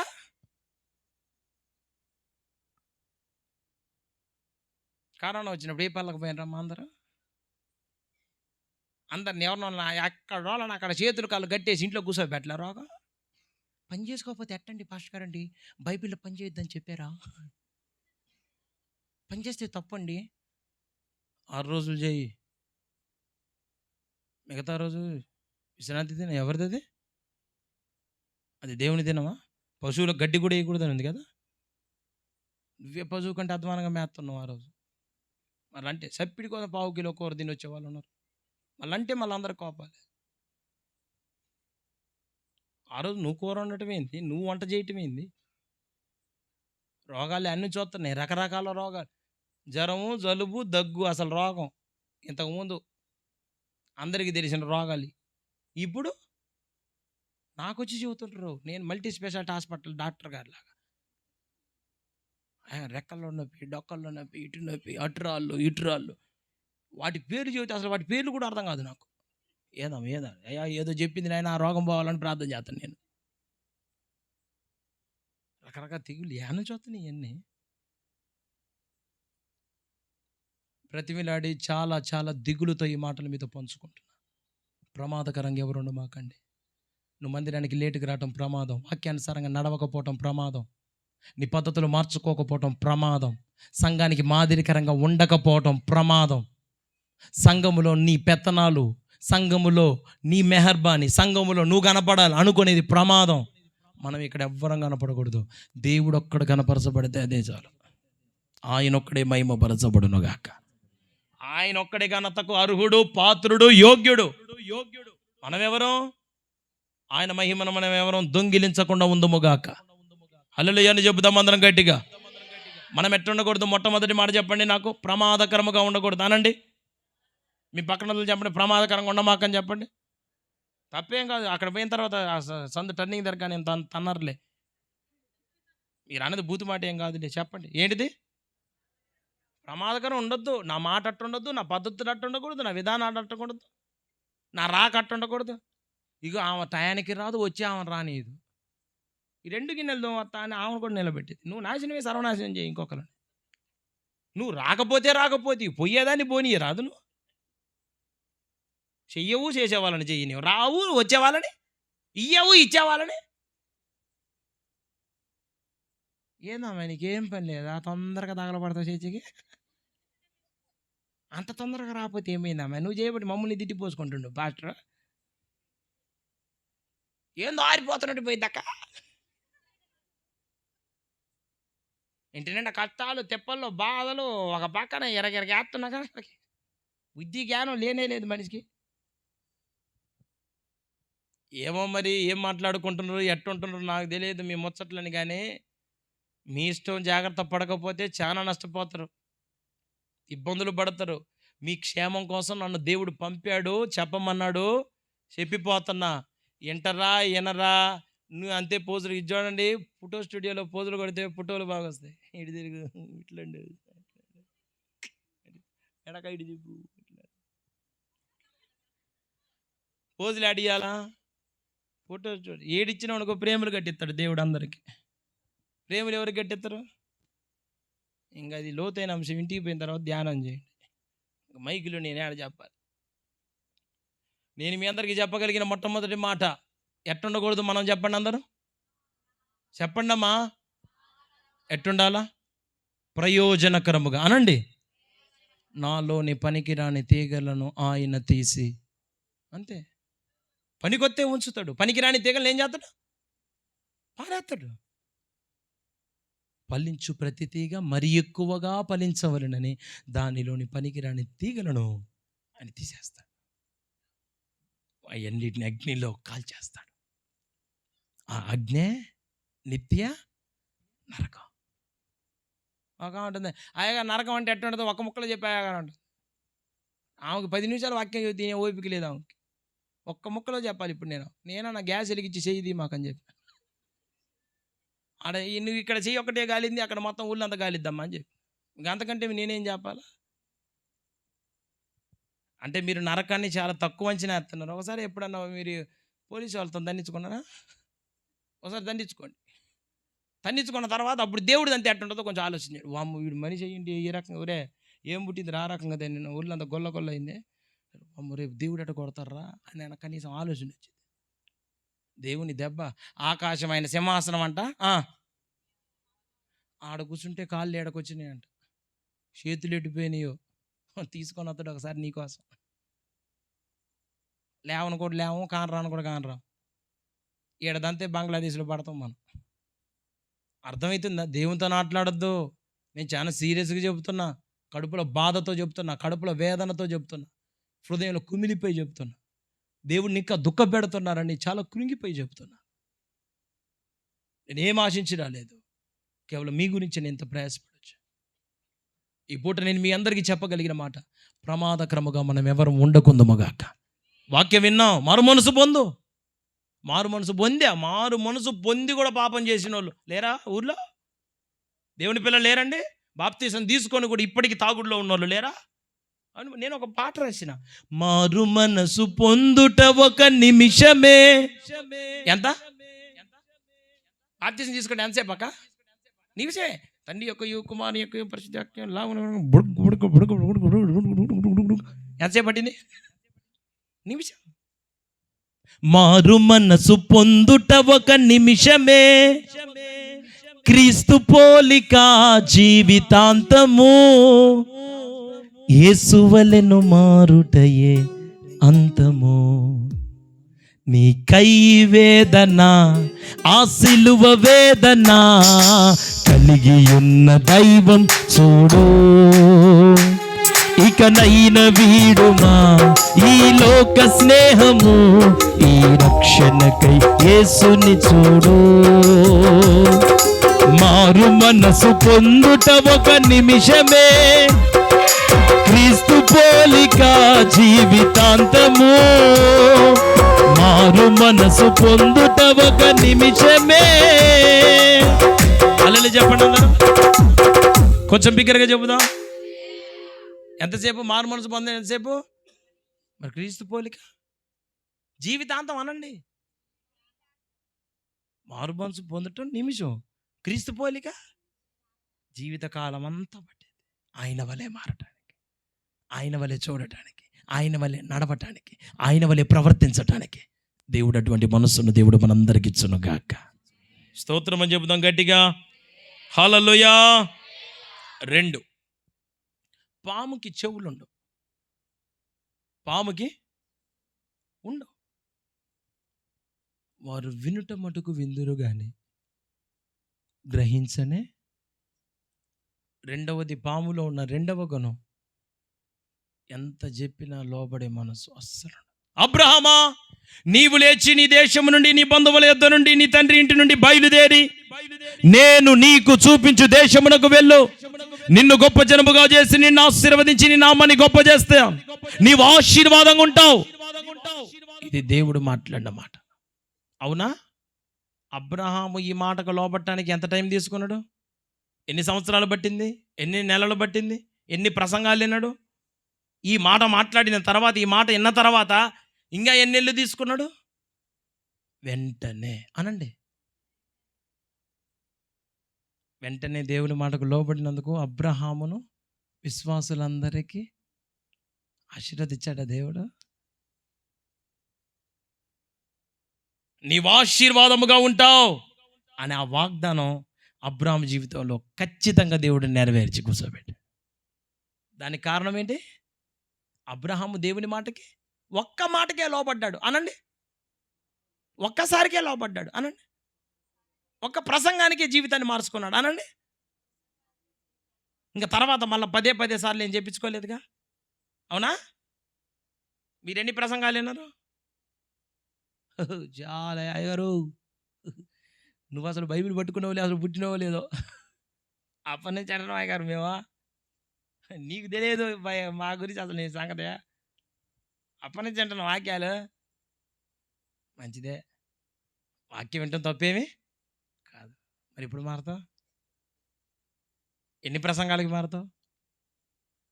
అంటే వాక్యం వింటుంటే ఇంకా నీలో మార్పు రాలేకపోవటానికి గల కారణం ఫాల్ట్ నీలో ఉందా, వాక్యంలో ఉందా? ఎంతోమందిని మార్చిన వాక్యం నిన్నెందుకు మార్చలేకపోతుంది? నువ్వెందుకు మారలేకపోతున్నావు? ఈ పూట నా ప్రియమైన దేవుని పిల్లలారా, రెండవదిగా నేను చెప్పగలిగిన మాట, ప్రమాదకరమైన వ్యక్తులుగా ఉండకూడదు. మొదటిది, ప్రయోజనకరంగా బతకండి. 2, విననొల్లని స్వభావాలతో బతకమాకండి. దేవునికి విధేయులుగా మార్చబడదుముగాక. 3, పాము తన గుడ్లను తానే కార్చుకొని తాగేస్తుంది. కష్టపడి గుడ్లు పెట్టింది, దాని గుడ్లను అదే పాడు చేసింది. అంటే రూతు 2:12, రూతు పుస్తకం 2వ అధ్యాయం 12వ వచనంలో, యెహోవా రెక్కల క్రింద సురక్షితముగా ఉండటానికి నువ్వు వచ్చావు, ఆయన నీకు సంపూర్ణమైన బహుమానం ఇస్తాడన్న. నేను ఒక మాట చెప్పి ముగిస్తాను. ఇది చూడండి, దేవుని రెక్కల నీడలో రూతం ఎట్టుందంట? సురక్షితముగా అనందరూ. అంటే ఇప్పుడు రేపు దేవుడు నీ జీవితాన్ని ఆశీర్వదించాలంటే ఆయన వచ్చేంతవరకు నీకు ఇచ్చిన కృపను, నీకు ఇచ్చిన అభిషేకాన్ని, నీకు ఇచ్చిన పరిశుద్ధతను పాడు చేసుకుంటే నువ్వు కాపాడబడతావా? బాగు చేసుకుంటే కాపాడబడతావా? ఉన్నదాన్ని కాపాడుకుంటావా, పాడు చేసుకుంటావా? నీ బతుకుని కాపాడుకుంటావా, పాడు చేసుకుంటావా? నీ భక్తిని పాడు చేసుకుంటావా, బాగు చేసుకుంటావా? ఏం చేసుకుంటావు? ఇష్టం. ఇంకా సర్ప సంతానంగా నువ్వు ఉండకూడదని దేవుడు కోరుకుంటున్నాడు. వాళ్ళేమో బాప్తీసం తీసుకునే వరుసలో ఉన్నారు, మనలో చాలామంది బాప్తీసం తీసుకున్న వాళ్ళలోనే ఉన్నారు. తీసుకున్నాం కానీ ప్రయోజనకరంగా లేవు. ఇంకా ప్రమాదకరంగానే ఉన్నాం. ఇంకా దేవుని మాటకి వినే చెవులు మనకి లేవు, లోబడే మనసు లేదు. ఇంకా మనం వేటిని కాపాడుకోవాలో తెలుసుకోలేకపోతున్నాం. ఈ రాత్రి నేను మళ్ళీ ఒకసారి ఒక మాట చెప్తున్నాను. దేవుడి వైపు తిప్పబడండి, మారు మనసు పొందండి, బాప్తీసం తీసుకోండి, సరిగ్గా ఒక మంచి తీర్మానం చేసుకొని దేవుని కోసం బతకండి. దేవుడు అక్కడ దినాల్లో ఉంటున్నావు. నువ్వు చేసిన భక్తి నీకు ఎదురొచ్చేటట్టు దేవుడు చేస్తాడు. రోడ్డు మీద ప్రయాణం అయ్యి వెళ్తుంటే మనకి ఎదురుగా వాహనాలు వస్తుంటాయా? నువ్వు చేసిన భక్తి రేపట్ట నీకు ఎదురొచ్చేది. భక్తి కలిగిన వ్యక్తులంగా మనందరం బ్రతికి భక్తితోనే మన జీవితాలను ముగించుకొని ఆయన రాజ్యానికి మనందరం పాత్రలంగా మార్చబడతాము గాక. దేవుడి మాటలు మనందరి జీవితాల్లో ఆశీర్వదించి నడిపించును గాక. కళ్ళు మూసుకుందాం. విన్న వాక్యాన్ని బట్టి ప్రార్థన చేసుకుందాం. దేవుడు మనతో మాట్లాడిన ఈ మాటల్ని మనం మనసులో ఉంచుకొని, ప్రభువా, వారందరూ ఓడ బయట ఆనందం అనుకున్నారు. ఆనందం ఓడ బయట కాదు, ఓడలోనే ఉంది. ఓడ బయట ఉన్న ఆనందం తాత్కాలికం, అశాశ్వతం. శాశ్వతమైన ఆనందం అంతా ఓడలోనే ఉంది ప్రభువా. ఆ శాశ్వతమైన ఆనందాన్ని అనుభవించగలిగిన కృపను మాకు దయచేయండి. ఈ రాత్రి మేము కూడా ఓడలోకి రావాలని కోరుకుంటున్నాం. బయట ఉండే మనసు నుంచి మమ్మల్ని విడిపించండి. సేవకుడు చెప్పిన మాట లోపడాలన్న ఆలోచన మాకు కలగచేయండి ప్రభువా.